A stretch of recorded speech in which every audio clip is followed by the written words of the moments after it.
Señal directa. Gracias por continuar con nosotros en Señal Informativa. Recibimos a Augusto Chacón en este espacio para escuchar su comentario como cada martes. Bienvenido, Augusto, buenos días. Edgar, ¿cómo estás? Buenos días. Sonia, buenos días a las y los televidentes y radio escucha. Cada que se nos presenta una teoría respecto a un hecho político que tiene implicaciones sociales y económicas, particularmente una de esas que lucen de película, la desestimamos luego de motejarla teoría de la conspiración. Pondré el ejemplo de una recurrente, no porque hayamos comprobado que se cumple en el terreno de los sucesos, sino porque le viene bien a la historia nacional. Es una teoría particularmente socorrida cuando el país entra en el en el periodo electoral. Estados Unidos no va a dejar que el candidato X o el Y llegue a la presidencia de México. No le conviene. Claro, con el desprestigio que arrastran estas conspiraciones, que operan principalmente en el imaginario colectivo, no está fácil salir de buenas a primeras con una. Pero de cuando en cuando conviene aventurarse en el fantástico mundo de la paranoia. Solo que antes daré algunas ideas respecto al papel de ciertos medios de comunicación y su rol en y para el régimen, solo para que mi teoría de la conspiración gane una dosis así mínima de rigor. Digamos que los grandes medios lo son por algunas de estas razones. Por su distribución, llegan a buena parte del territorio nacional. Ojo, no digo que se lean o que se atiendan, llegan. Sus directivos y dueños detentan además un poder económico relevante. Por el medio que poseen y por su riqueza, no es raro verlos en informes de gobierno, en los balcones de Palacio Nacional el 15 de septiembre. Un medio que pesa en lo que se conoce como el Círculo Rojo, presume entre sus colaboradores y colaboradoras a intelectuales con prestigio, de esos que cuando dicen Bermellón, tienen la capacidad de que el panorama, según lo que abarquen, tome esa coloración y suelen administrar lo que es bueno, lo que es malo o lo que nos conviene. En suma, un medio de comunicación con fuerza nacional quizá no gane elecciones o ponga o quite gobernantes u oriente la política social. Pero digamos, en cambio, que dispone las cosas para que quienes sí pueden hacer cualquiera de los tres asuntos mencionados, los haga. Incluso los medios que no son tan fuertes lo intentan y se lo creen, porque sus allegados y sus afines les bastan como referentes del poder que, desde su rincón, el que ellos creen es el cosmos entero, ejercen.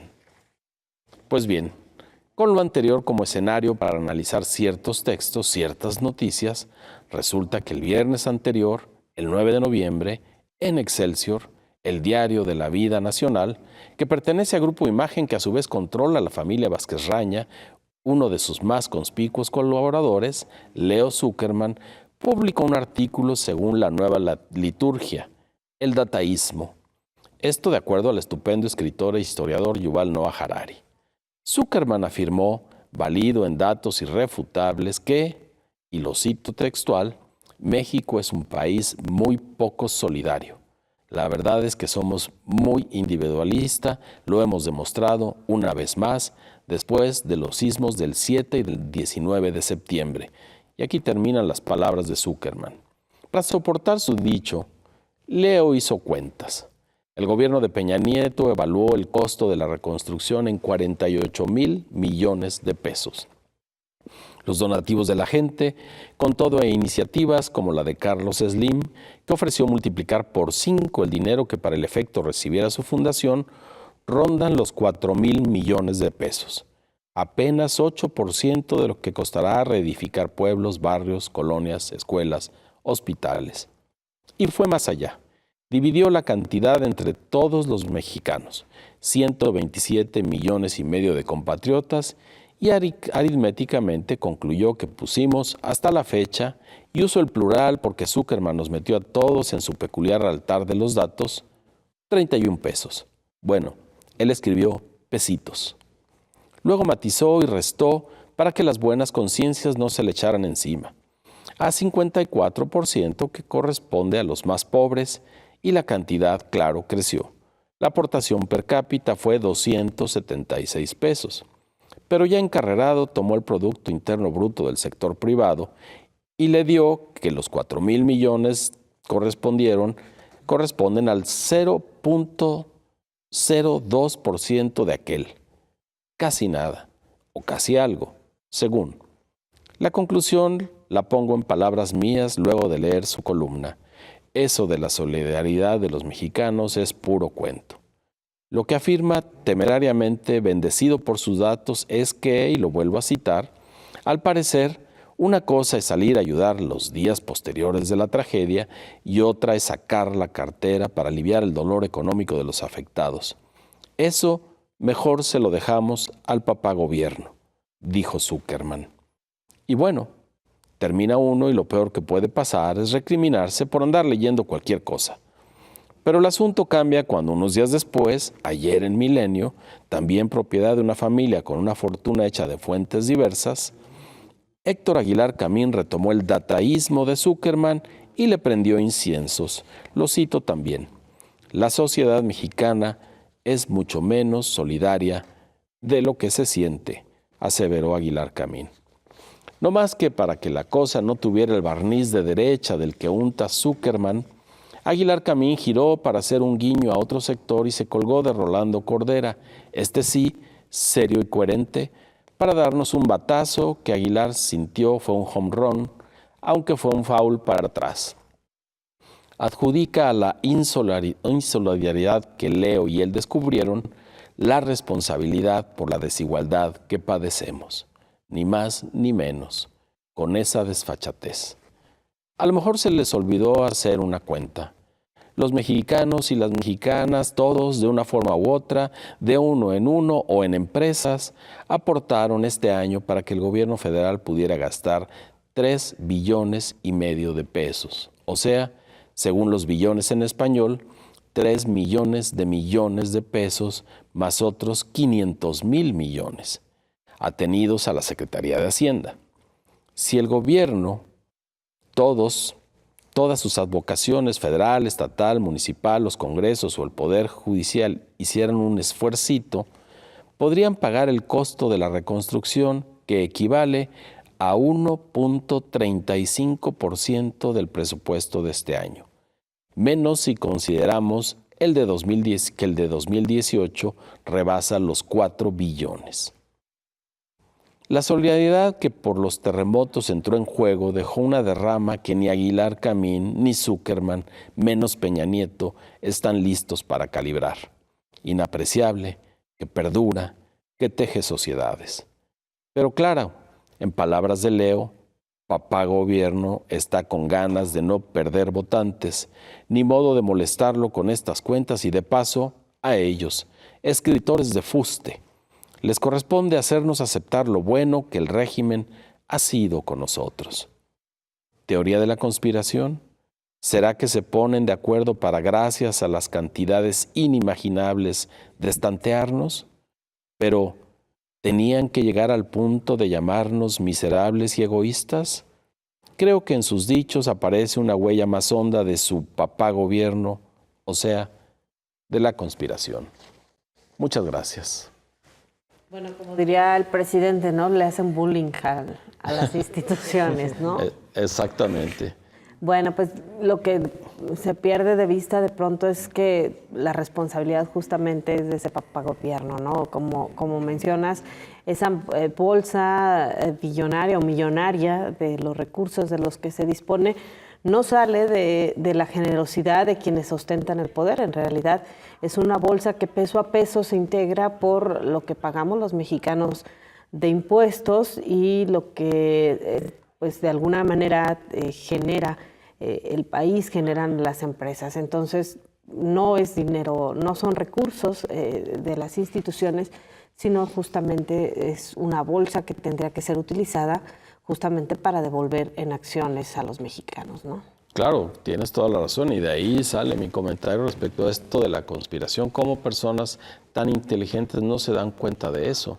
y no estamos buscando un papá para que remedie las cosas, estamos buscando que quien administra el dinero que todos ponemos, inclusive los más pobres de este país en alguna medida pagan impuestos, lo administre correctamente, particularmente cuando una porción importante de nosotros, cuando una parte central del territorio nacional se vio tan afectada. 1.35% del presupuesto federal no luce como algo impagable, y si lo trasladas a 2 años, lo que se tendría que poner del dinero público en 2 administraciones distintas, de 2 años diferentes, no sería un hueco tan grande. Sin embargo, parece más lógico proponer que el gobierno está haciendo maravillas y que los que estamos fallando somos nosotros.